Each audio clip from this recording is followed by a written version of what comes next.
Hola everyone. Thank you again, Jose Antonio, for your presentation and Fernando for your invitation. So it's a great pleasure and honor to present today the results of the evaluation of the Albarracín Community Mycological Park, which is a member of the Fungi-Friendly Forest Network. So just a few words to remind that the Fungi-Friendly Forest Quality Mark is all about, recognizing the commitment of forest territories, their commitments to many important aspects of mycological resources, and we've commented them several times today, but one of them, of course, is the ecological functions of fungi, so important for the forest, but also the human values of fungi through mycotourism, so agri-food, etc. And also the very important aspect of trying to not have any conflict in the different use of the forest, from timbers to hunting activities or mushroom. So there are three categories to describe how well the parks are performing, and the first one is when things are starting. We call this in progress. When we have a more advanced stage, being a consolidated member, and up to very excellent performance of the park. So the way the system works is that for any category to be reached, there is indicators, and these indicators needs to be met at least 80%. And I will go into more details a little bit. So in total, there are 49 indicators. I'm not going to speak about all of them now. We don't have time for this. But it's very interesting to see that they are distributing within three groups, which makes sense. The first one being around the sustainable management of the mycological resources, which of course the main part is what we call an orderly collecting of mushrooms. We want to make sure, like exactly the opposite of what Frank Richard was telling to us, it's a mess, unfortunately, in the Mont Aigual in France. We don't want this. We want to have a responsible way of harvesting mushrooms with everyone respecting nature and each other interest. And of course, the second part of this is to not only think about the mushrooms, but think about the trees, which of course are linked to the mushroom, and that's where the mycosilvicultures come into that group of indicators. And the second one is a sustainable use, if you like, sustainable enhancement of the mycological resources. Is how we make sure that the way we use the mushrooms is sustainable and is well organized. So for this, we have different subgroups. The first one being the mycotourism, which is extremely important. Mushrooms often fascinate people, and they have a great attraction power for tourists. So it's very important to develop this activity. You have all the aspects around agri-food, which are very important.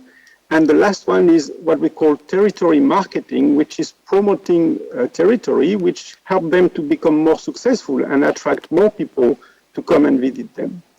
And then the last group of indicators is a very important one. It's all about knowledge. We can only protect what we know well. And of course, it is very important that the mycological parks are committed to generate knowledge and also sharing the knowledge between each other through this network. So in total, 49 indicators. So now I will tell you roughly how this evaluation works.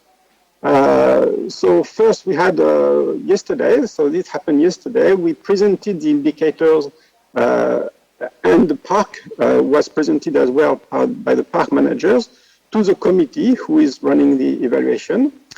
Then the committee went out for a visit of the mycological park. And at the end of the day, we all met and discussed and analyzed the results together. So I'm going to present the results. You will see that Albarracín Community Park is doing extremely well. It's almost 100%, 93% valid as an in-progress member already. And when you look at the second category, it's again beyond the bar. It's already above 80%, so it's already a consolidated member, and it's actually not far away of becoming an excellent member. You see, it's almost 70% here, so really well done to the park. The committee also had some recommendations, and actually to ourselves, to the committee itself. It's the first time ever that we were running this evaluation, so we all need to learn how to do it better. And I think that was a brilliant opportunity to do this time. So one of the things we identify is that it's important to maybe clarify a bit better the objective of the mycological park. Sometimes it just needs clarification. And we really think that, for example, that combining economic and ecological goals both are linked and are very important.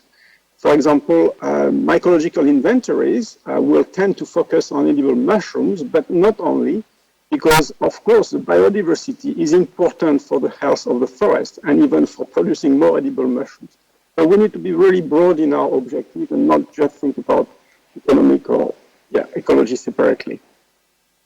Then we were trying to think that we should probably have a longer visit by the committee experts to assess the park, but of course this would be great, but it's also more expensive to achieve.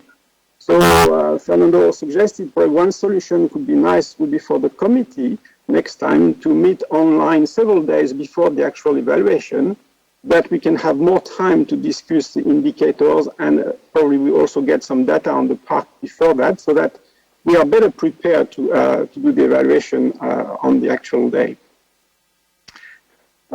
Something important which is actually already quite well done, it's important to think about the composition of the committee who is going to assess the park. You need to bear in mind that it's important to have members who have expertise in different areas.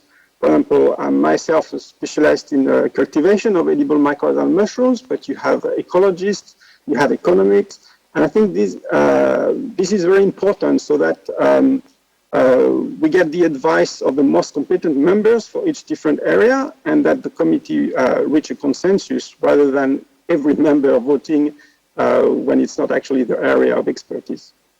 And then it's important to have members who are outside the evaluated area to gain more perspective, better, more rich ideas when we discuss the park performance. And I think this is already happening, but we can make it even better in the future.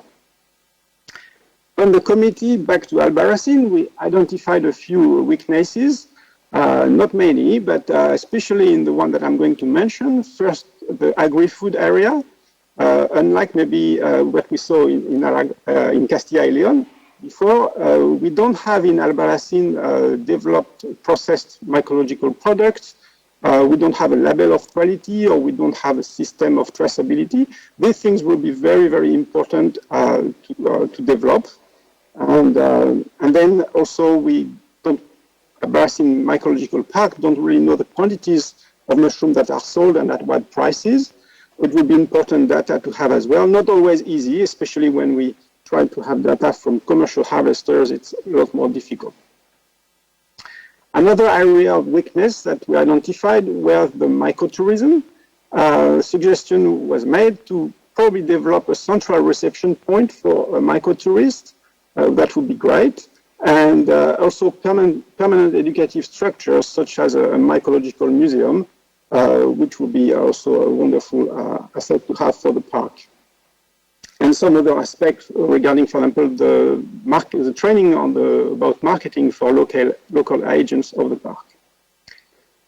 So in conclusions, I think I would like to congratulate all the people working in the Albarracín Community Mycological Park and the managers, the local authorities, because the park is achieving already strongly beyond the mark of a consolidated member, and it's a park that has 7 years of experience already, so well done everyone. And also there's room for improvement as usual, and so we're looking forward to assess the situation in near future with input and suggestions from committees who will be involved in the evaluation. And I would like to, from New Zealand, far away from you, to wish long life to all mycological parks, and thank you very much. Merci. Please stop sharing.